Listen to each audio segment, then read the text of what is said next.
জিয়া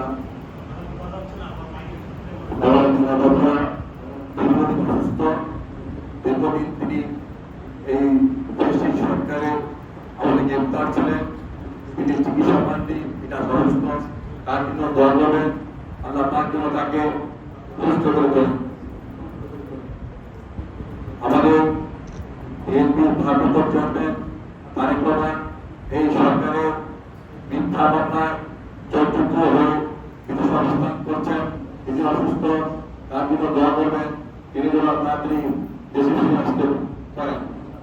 পাশাপাশি আজকে ছাত্র জনতার বিশেষ করে বৈষম্যমূলক ছাত্রদের আন্দোলন করতে গিয়ে যেসব ছাত্র ভাইরা, যেসব যুবক ভাইরা শহীদ হয়েছে, তাদের কামনা করছি আল্লাহ তাদেরকে শহীদ মর্যাদা দান করেন। আজকে বাংলাদেশে দুদক করে স্বাধীন হয়েছে, এটি মনে করে আমরা বাংলাদেশে দ্বিতীয় যুদ্ধ হয়েছে, দ্বিতীয় স্বাধীন হয়েছে। আমরা এই স্বাধীন দেশে আজকে অবস্থান করছি। এই দুদক স্বাধীন দেশে আজকে বাংলাদেশের স্বাধীনতাকে নিয়ে বাংলাদেশের সরকারের বিরুদ্ধে এক পার্শ্ববর্তী একটি দেশ আজকে চক্রান্ত করছে, ষড়যন্ত্র করছে। আপনারা দেখতে পেয়েছেন পার্শ্ববর্তী একটি রাষ্ট্রে মিডিয়া আজকে প্রচার করা হচ্ছে বাংলাদেশে হিন্দু সম্পদের হামলা হচ্ছে, হিন্দু সম্পদের মধ্যে ভাঙা হচ্ছে। এটি সম্পূর্ণ মিথ্যা কথা, তার কথা প্রচার করছে। আমরা মনে করি এটি বাংলাদেশের বিরুদ্ধে একটি চক্রান্ত এবং ষড়যন্ত্র।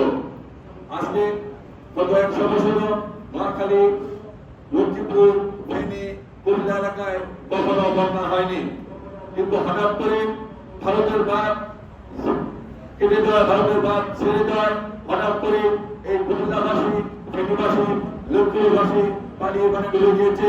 যারা আজকে পানির বানে ডুবে গিয়েছে তাদেরকে আল্লাহ যেন তাদেরকে সহযোগিতা করেন, আমরা সবাই যেন তাদেরকে সহযোগিতা করি সেই আহ্বান জানাচ্ছি। পরিশেষে আমি আল্লাহ পাকের কাছে এই এলাকার সবার জন্য দোয়া করছি, আপনারা আমার জন্য দোয়া করবেন। আর কি বলতে চাই, আজকে যে আমরা যে কথা বলেছি নতুন করে যে স্বাধীন হয়েছে, এই সুযোগে কৃষি কিছু উচ্চকৃত মহল সারা ঢাকা সহ বিভিন্ন এলাকায় দোকানপাট দখল করছে, বাড়িঘর দখল করছে, চাঁদাবাজি করছে। আপনাদের কাছে আহ্বান থাকবে এই দখলদারদের, চাঁদাবাজদের সবাই মিলে ধরে পুলিশে দিয়ে দেবেন, তারা যেন কোথাও চাঁদাবাজি করতে না পারে, কোনো দোকানপাট দখল করতে না পারে, কারো বাড়ি দখল করতে না পারে। সেই আহ্বান জানিয়ে সবাইকে আমি সালাম অভিনন্দন জানিয়ে আমার জন্য, আমাদের 3 বারের প্রধানমন্ত্রী বেগম খালেদা জিয়ার জন্য, তারেক রহমানের জন্য দোয়া চেয়ে আমি আমার বক্তব্য শেষ করছি। আসসালামু আলাইকুম।